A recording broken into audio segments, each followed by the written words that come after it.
चलिए एक उदाहरण आपके बीच में है जो कि 12th चैप्टर से है, 12वें अध्याय से है।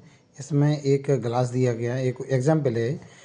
इस ग्लास की जो हाइट दी गई है वो 10 सेंटीमीटर दी गई है और नीचे जो इसका डायमीटर है यानी व्यास है वो कितना 5 सेंटीमीटर है।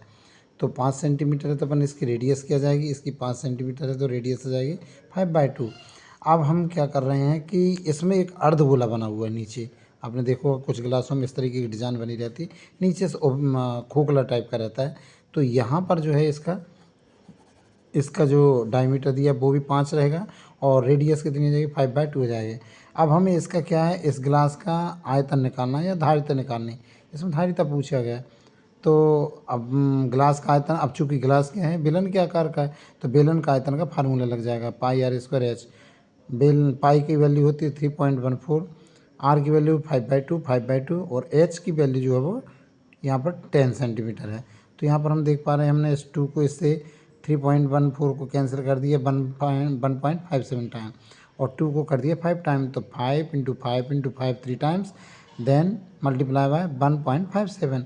अब तीनों का जब मल्टीप्लाई कर रहे हैं तो हमें आंसर क्या मिल रहा है 196.2 स्क्वायर सेंटीमीटर, जिसका क्या कहलाएगा एक बास, इसका आभासीय आयतन कहलाएगा। अब इसके बाद देखें इसमें अर्धगोला बना हुआ है। अब अर्धगोले का आयतन क्या होता है, अर्धगोले का आयतन होता है 2/3 πr³।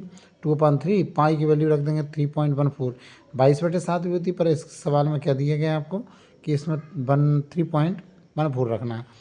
अब आर की वैल्यू क्या है 5/2 एंड 5/2, ठीक है ना। तो हम इसको रखना है। अब लीजिए तीनों का सबका मल्टीप्लिकेशन किया तो 130 आया डिवाइडेड बाय 4, तो अपना आंसर क्या मिल जाएगा यहाँ पर 32.5 स्क्वायर सेंटीमीटर। अब जी काय का कहलाया अर्धगोले का। अब इसलिए हम कह सकते हैं इसकी जो वास्तविक धारिता है वो क्या होगी 196.25, जो कि उसकी आभासी पूरे गिलास की धारिता थी, उसमें से अर्धगोले की माइनस कर दी तो 163.75 स्क्वायर सेंटीमीटर इस गिलास की धारिता कहलाएगी।